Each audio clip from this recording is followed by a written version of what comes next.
ጤና ይስጥልን ክቡራትና ክቡራን ተመልካቾቻችን እንደምን አላችሁ? ከኢትዮጵያ ልማት ባንክ ሳምንታዊ የዜና ሰዓታችን ተጀምሯል። የሀገር ውስጥና የውጭ አጫጭር የፋይናንስ መረጃዎች ተዘጋጅተዋል። የማህበራዊ የትስስር ገጾችን በመወዳጀትና በማጋራት ቤተሰብ እንድትሆኑ ጋብዛለሁ። አስማር ቸኮል ነኝ። አብራችሁን ቆዩ።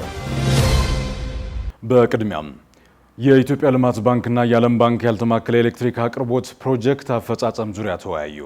ውይይቱ በፕሮጀክቱ የተገኙ ውጤቶችን፣ ያጋጠሙ ተግዳሮቶችንና የቀጣይ ስራ አቅጣጫዎች ላይ የተመለከተ ነው። በተለይም የፋይናንስ ሀብት አጠቃቀምን ማፋጠን፣ የግሉን ዘርፍ ተሳትፎ ማሳደግና የታዳሽ ኃይል መፍትሄዎች በገጠር ማስፋፋት የሚያስችሉ ስልቶች ላይ በውይይቱ ተነስቷል። በፕሮጀክቱ ማዕቀፍ የተፈቀደው የተሻሻለ የፋይናንስ አቅርቦት ሞዴል፣ የልማት ባንክ በቀጥታ ለግሉ ዘርፍ የሚያቀርበው የብድር መስኮት እንደዚሁም የተሳታፊ የፋይናንስ ተቋማትን ተሳትፎና አፈጻጸም ለማጠናከር የሚደረጉ ስራዎች በዝርዝር ተገምግመዋል። የተቋማቱ የልማት አጋርነት በፕሮጀክት አፈጻጸም፣ በታዳሽ ኃይል ተደራሽነትና የግሉን ዘርፍ ተሳትፎ በማሳደግ ላይ ውጤታማ ስራ መከናወኑ ተነስቷል። በኢትዮጵያ ልማት ባንክ ዋና መስሪያ ቤት በተካሄደው ውይይት የዓለም ባንክ ልዑክ የምስራቅና ደቡብ አፍሪካ የኃይል ዘርፍ ፕራክቲስ ማናጀር ሚስተር ሲሞን ጄ ስቶልፕ ተገኝተዋል። በኢትዮጵያ ልማት ባንክ ከፍተኛ አመራሮች የተመራ ልዑክ በደብረ ብርሃን ከተማ እየተገነቡ ያሉ ፋብሪካዎችን ጎበኘ።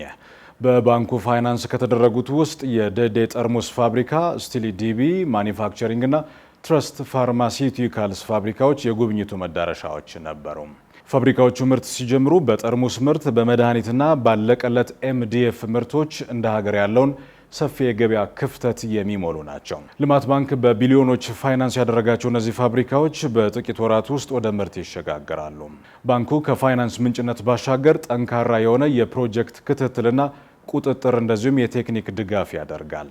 ይህም ፕሮጀክቶች ያላቸውን ጥንካሬ ለማሳደግ የገጠማቸውን ችግር ለመፍታት እንዳስቻላቸው የየፋብሪካዎቹ ተወካዮች ለልማት ባንክ የሚዲያ ክፍል ገልጸዋል። በብርጭቆ ማምረቻ ዘርፍ ያለውን የገበያ ክፍተት ለመሙላት እየተሰራ መሆኑን የኢትዮጵያ ልማት ባንክ አስታወቀ።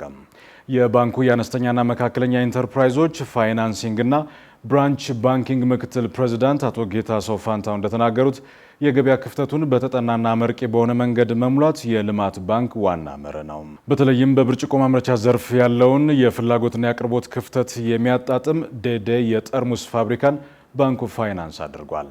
በደብረ ብርሃን ከተማ የተገነባው የጠርሙስ ፋብሪካ የማሽን ሙከራ ላይ ሲሆን ለምርት የሚሆን ጥሬ ዕቃን በሀገር ውስጥ የሚጠቀም ነው።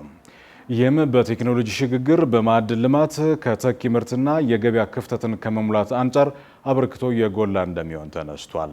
መረጃዎች እንደሚያመለክቱት በኢትዮጵያ በብርጭቆ ወይም ግላስን ግላስዌር ማምረቻ ዘርፍ ያለው የገበያ ክፍተት ከፍተኛ ነው። እንደ ሀገር ዓመታዊ የመስታወት ጠርሙስ ፍላጎት 265 ሚሊዮን ሲሆን ባሉን በጣት የሚቆጠሩ የብርጭቆ ፋብሪካዎች ደግሞ ማምረት የተቻለው እስከ 25 በመቶ ያክሉ እንደሆነ ይገመታል። በቀን እስከ 450 ሺህ ጠርሙስ የማምረት አቅም ያለው ደዴ የጠርሙስ ፋብሪካ የገበያ ክፍተቱን በልዩነት ያጠባል ተብሎ ይጠበቃል። ፋብሪካው በአሁኑ ሰዓት ለ400 ዜጎች የስራ ዕድል ፈጥሯል። የኢትዮጵያ ልማት ባንክ በእርግጥም የልማት አጋር ነው አለ ሴንቸሪ ኢንቨስትመንት ግሩፕ። የሀገሪቱ ሜጋ ፕሮጀክቶች የፋይናንስ ምንጭ የኢትዮጵያ ልማት ባንክ ነው ያሉት የሴንቸሪ ኢንቨስትመንት ግሩፕ የቦርድ ተጠሪ አቶ ግርማ አዲስ ለዚህ ትልቅ ከበሬታና እውቅና እንሰጣለን ብለዋል። ሴንቸሪ ግሩፕ ከልማት ባንክ ጋር በቅርበት እየሰራ እንደሆነ ያስታወሱት አቶ ግርማ ባንኩ ለግዙፍ ኢንቨስትመንቶች የአደጋ ስጋት ኃላፊነትን ወስዶ ፋይናንስ ማድረጉ አልሚዎች ለተጨማሪ ኢንቨስትመንት እንዲነሳሱ አድርጓል ብለዋል።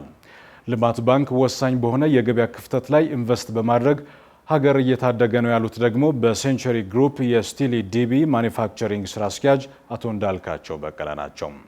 ልማት ባንክ በቢሊዮኖች ፋይናንስ ያደረገውና እስከ 50 በመቶ የሀገሪቱን ያለቀለት ኤምዲኤፍ አምራች ፋብሪካ ደግሞ የዚህ ማሳያ መሆኑን ጠቅሷል።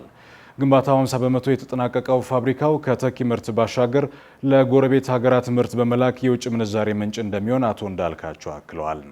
ይህም ልማት ባንክ ለትውልድ የሚሻገር ኢንቨስትመንትን በመደገፍ የልማት አጋርነቱን ያረጋገጠበት ስለመሆኑ ጠቁመዋል። ባንኩ ከፋይናንስ አቅርቦት ባሻገር ውጤታማ የፕሮጀክት ክትትልና ቁጥጥር ስራ ይሰራል ያሉት የሴንቸሪ ኢንቨስትመንት ግሩፕ ፕሮጀክት ማናጀር ኢንጂነር ድንቃየው ታሪኩ ይህም የተሳካ የፕሮጀክት አፈጻጸም እንዲኖር አስችሏል ብለዋል። በኢትዮጵያ ልማት ባንክ ፋይናንስ የተደረገው የስቲሊ ዲቢ ማኒፋክቸሪንግ በዓመት 91500 ሜትር ኩብ ያለቀለት ኤምዲኤፍ የማምረት አቅም አለው።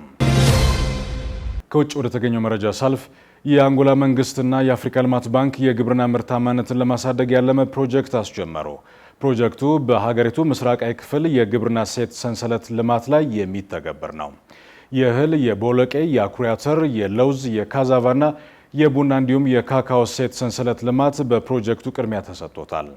የአንጎላ መንግስት እንዳስታወቀው ከውጭ የሚገቡ ምርቶችን ለመቀነስና የአነስተኛ አርሶ አደሮችን የማምረት አቅም ለማጠናከር የስንዴና የሩዝ ምርት ላይ ልዩ ትኩረት ይሰጣል። ይፋ የተደረገው ፕሮጀክት 1.2 ሚሊዮን ሰዎችን ተጠቃሚ የሚያደርግ ሲሆን ሴቶችና ወጣቶች ቅድሚያ ተጠቃሚዎች ይሆናሉ ተብሏል። መረጃው ከአፍሪካ ልማት ባንክ ገጽ ድር የተወሰደ ነው። ክቡራትና ክቡራን ከኢትዮጵያ ልማት ባንክ ወደ እናንተ ይደርስ የነበረው ሳምንታዊ ዜና ሰዓት ይህንን ይመስል ነበረ። ለዋሳችሁን ጊዜ በጣም አድርገን እናመሰግናለን። የሳምንት ሰው ይበላል።